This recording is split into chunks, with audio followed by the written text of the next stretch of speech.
నేను అయోధ్యలో వచ్చే వాళ్ళందరికీ నిత్యం అన్నదానం పెడుతున్నా, అన్నప్రసాదం ఇస్తున్నా. ఎవరు వచ్చినా కానీ ముందుగా నాకు ఇన్ఫామ్ చేస్తే వాళ్ళకి రెడీ చేసి పెడతా. ప్రస్తుతం 1000 మంది పైన వస్తున్నారు. మన తెలుగు వాళ్ళకి భోజనం దొరకదు అక్కడ, అందుకని అందరికీ ఉచితంగా పెడుతున్నా. ఇంతకుముందు రాముల వారికి 5 వెండి ఇటుకలు ఇచ్చాను శంకుస్థాపనకి. మోడీ గారు శంకుస్థాపన చేశారు కదా, నా అదృష్టం బాగుండి ఆ ఇటుకలతోనే శంకుస్థాపన చేశారు. దాని మీద ఇప్పుడు గుడి తయారైంది. తర్వాత రాముల వారికి బంగారు పాదుకలు చేయించా, వెండి పాదుకలు, బంగారు పాదుకలు. వెండి పాదుకలు తీసుకొని దేశం అంతా అన్ని దేవాలయాల్లో పూజలు చేయించా. బంగారు పాదుకలు తీసుకొని రాముల వారి రామేశ్వరం నుంచి అయోధ్య వరకు నడిచి వెళ్ళాను.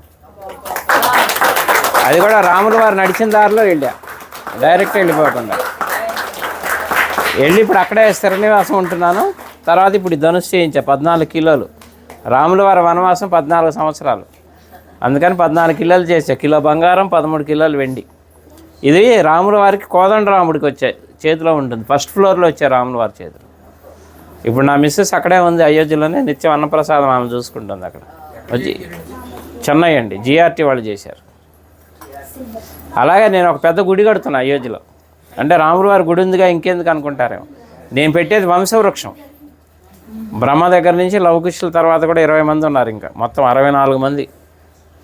తర్వాత సీతమ్మ వారి వంశం, చంద్రవంశం, సూర్యవంశం, చంద్రవంశం, మొత్తం 450 విగ్రహాలు వస్తాయి. అంటే రాముల వారి వంశంతో పాటు రాముల వారికి అనుబంధం ఉన్న ఎవరెవరు ప్రముఖ వ్యక్తులు, మహా ఋషులు ఉన్నారు కదా, 7 ఋషులు, వాళ్ళకి ఎవరెవరు సాంగత్యం ఉందో అందరు విగ్రహాలు పెట్టిస్తున్నా. ఎందుకంటే మన ముందు తరాలు వాళ్ళకి తెలియాలి రాముల వారి వంశవృక్షం అంతా. అందుకని శాశ్వతంగా ఉండాలని పెద్ద స్థలం కూడా తీసుకున్నా, ఒక 5 ఎకరాలు అక్కడ పెడుతున్నాను. 5 సంవత్సరాల ప్రాజెక్ట్ అది, రెడీ చేస్తున్నా. అలాగే ఇప్పుడు అయోధ్యలో అంటే మన తెలుగు వాళ్ళ తరఫున నేనేం పని చేసినా తెలుగు వాళ్ళ తరఫున చేస్తాను. అయోధ్యలో వాల్మీకి ఎయిర్పోర్టు, ఇక నేను వెళ్తూ వస్తూ పోతూ ఉంటాను కాబట్టి 2-3 సార్లు చూశాను, కానీ నాకు ఎందుకో లోటుగా అనిపించింది. అక్కడ ఒక విగ్రహం పెట్టిద్దామని గవర్నమెంట్ అప్రోచ్ అయితే పర్మిషన్ ఇచ్చారు, సెంట్రల్ గవర్నమెంట్. 16 అడుగుల వాల్మీకి విగ్రహం పెడుతున్నాను. ఆ విగ్రహం కూడా రెడీ అయిపోతుంది ఇప్పుడు. అది కూడా ఎవరన్నా సహకరించినా కానీ తీసుకుంటున్నా. ఎందుకంటే భక్తి నాకు ఒక్కడికే కావాలని కాదు, పుణ్యం అందులో అందరినీ భాగస్వాములు చేయాలి, ఎందుకంటే దైవ కార్యం. అందుకని ఎవరన్నా చేస్తే వీళ్ళు ఉన్న వాళ్ళు చేయొచ్చు. అనుగ్రహం మొదలుపెట్టాను, వర్క్ జరుగుతుంది ఫాస్ట్గానే. మార్చి ఏప్రిల్లో విగ్రహ ప్రతిష్టాపన అయోధ్యలో. అట్లా అన్ని కార్యక్రమాలు మీరు ఎవరు ఎప్పుడు వచ్చినా కానీ నాకు చక్కగా నాకు ఫోన్ చేస్తే ముందుగా అన్ని ఏర్పాట్లు చేస్తారు. రూములు కావాలన్నా అక్కడ 48 రూములు కూడా కట్టబోతున్నాను. వచ్చేవాళ్ళు ఇప్పుడు ఉన్నాయి, ప్రస్తుతానికి 4-5 ఆశ్రమాలు తీసుకున్నాను, మన హ్యాండ్ ఓవర్లో ఉన్నాయి. ఎవరు వచ్చినా అకామిడేషన్ అది ఏర్పాటు చేస్తారు అయోధ్యలో. నా నంబర్ కూడా నోట్ చేసుకోండి, 9550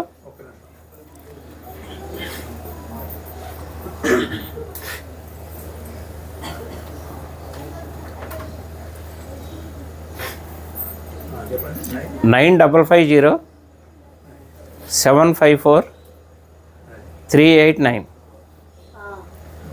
చల్లా శ్రీనివాస్ శాస్త్రి అయోధ్య అని పెట్టుకోండి.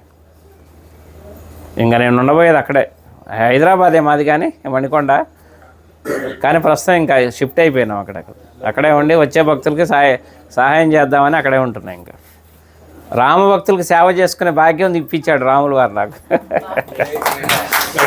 ఎందుకంటే నిన్నే బాలరాముడు ప్రతిష్ట అయ్యి నిన్నే 1 year. అందుకే మా ఆవిడ అక్కడ ప్రసాదాలు తయారు చేసి మాకు అవకాశం ఇచ్చారు. ఇప్పుడు 6 రోజులు మొత్తం లోపల ప్రసాదాలు పంచే అవకాశం కూడా ఇచ్చారు. నిన్న మొదలైంది కార్యక్రమం, అందరికీ వినియోగిస్తున్నాం. 9550 754 389. చల్లా శ్రీనివాస్ శాస్త్రి అయోధ్య.